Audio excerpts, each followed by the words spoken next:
Hi, Mystery Recapped here. Today, I am going to explain an American mystery adventure television series called The Mysterious Benedict Society. Spoilers ahead, watch out, and take care. The premise of the movie is set far in the future.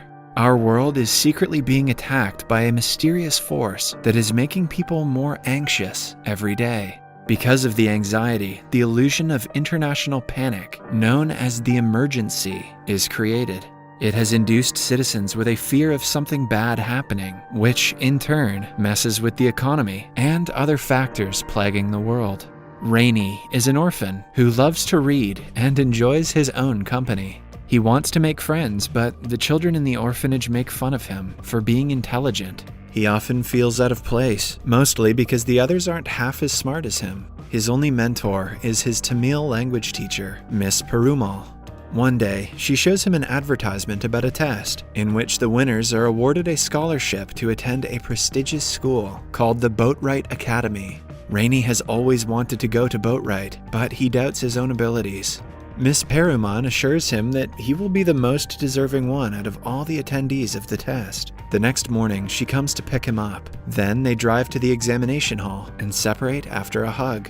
Many children alongside him have come to take the test. Their examiner is number 2, a quirky but strict woman who briefs them on what they can and cannot do. Rainey looks at the first question, which asks him if he has a chance to save only one between an elephant and a llama falling from a height. Who would he save? Rainey answers that he would save the elephant in hopes that it could break the llama's fall, and both of them would survive. After answering several such questions with answers related to compassion, he reaches the last one that asks him if he is brave.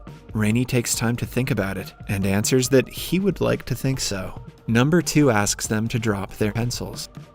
She grades the papers as the students wait patiently. After finishing, she informs them that the students who pass this test will be admitted to the second phase of the exam. They should report to a building in the next block at exactly 1 p.m. She also emphasizes that they are only allowed to bring a single pencil and eraser to the test. When Rainey asks her if they will be provided with sharpeners in case the lead breaks, she answers that they will have everything necessary for the test.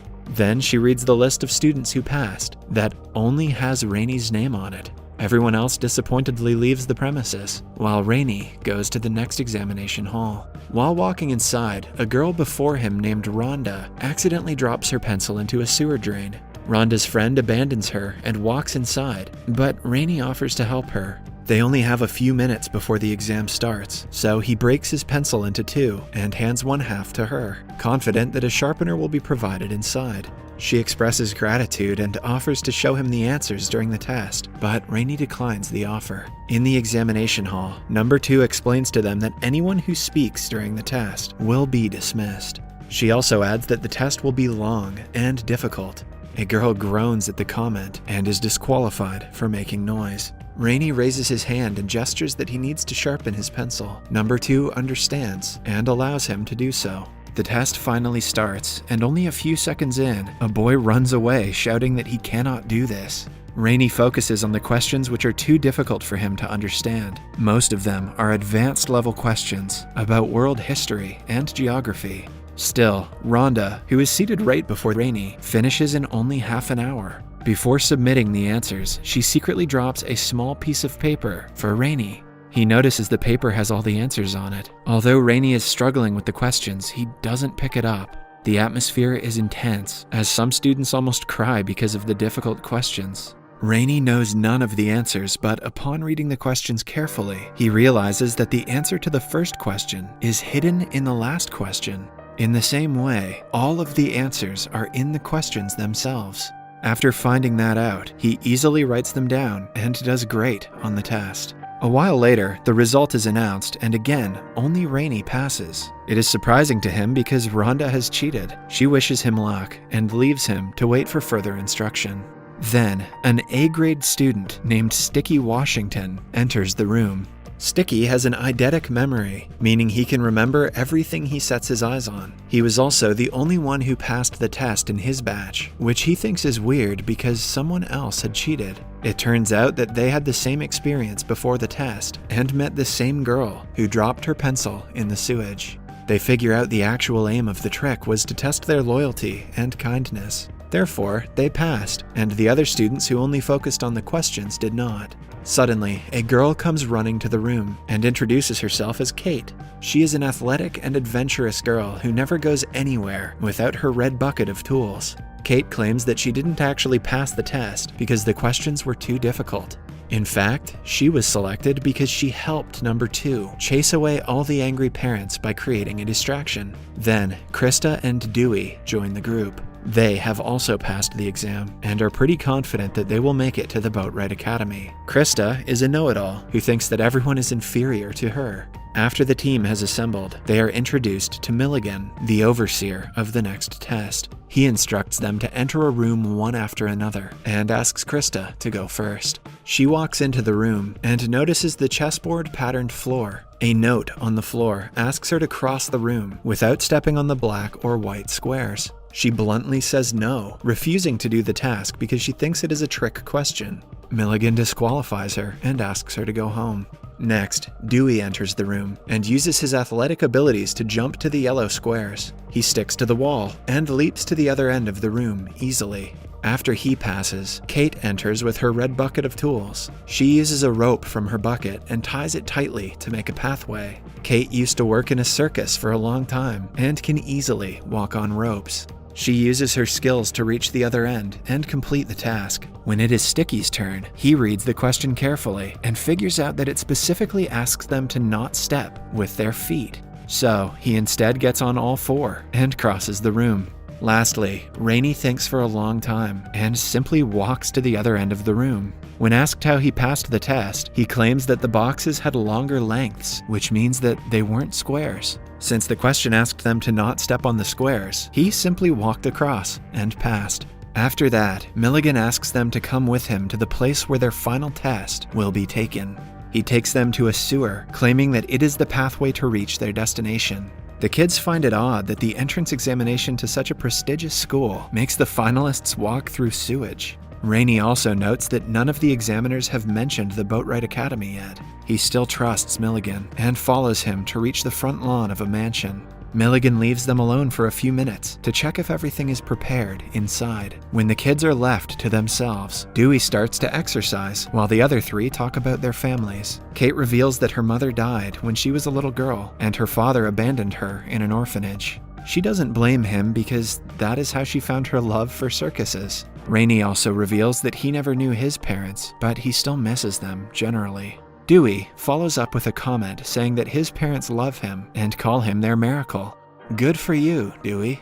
Following that, they are called inside the mansion that looks like a maze. Rhonda appears in front of them and reveals that she was sent to test them. For the next task, they are kept in 4 different parts of the maze and are asked to find a way to reach the 2nd floor. Once they have climbed to the 2nd floor, the first 3 to ring the bell will pass. As a hint, Rhonda mentions that they should be able to do this with their eyes closed. The task finally starts, and Rainey immediately begins looking for clues. He sees that each doorway has 4 signs that point in different directions. Meanwhile, Sticky takes the clue seriously and tries to solve the maze with his eyes closed. Because of his photographic memory, he navigates the way pretty quickly. Kate, on the other hand, thinks out of the box. She opens a vent on the wall and uses it to climb up. At last, there is Dewey, who follows Sticky around. When he reaches the stairs, Dewey pushes him to the wall and rings the bell before everyone. Rainey soon finds out that the signs are in Braille, which tell him the direction. He also reaches the stairs and helps Sticky up. Kate is already there and is waiting for them, so they can all ring the bell together. As they do, the 3 win, and Dewey is disqualified. In the instructions, it was said that the first 3 to ring the bell will win, and because Sticky, Kate, and Rainey were the 3 who rang it together, they won. Following that, they are introduced to the mastermind of the test, Mr. Nicholas Benedict. As they talk about further orientation, the 4th and youngest member, named Constance, joins their team. She is a small, intelligent, and witty girl who doesn't care about what anyone thinks. It turns out that she passed the test a bit differently than the others. First, she crossed all the questions, claiming that they were wrong. Then, she disobeyed the instructions and brought as many pencils as she wanted. And in the last test, she enjoyed a sandwich instead of solving the maze. Her unique personality still got her selected. Then, for the moment of truth, Mr. Benedict tells them that they haven't been recruited for Boatwright Academy's scholarship. Instead, they have been selected for an undercover mission to save the world. The children can hardly comprehend what is going on.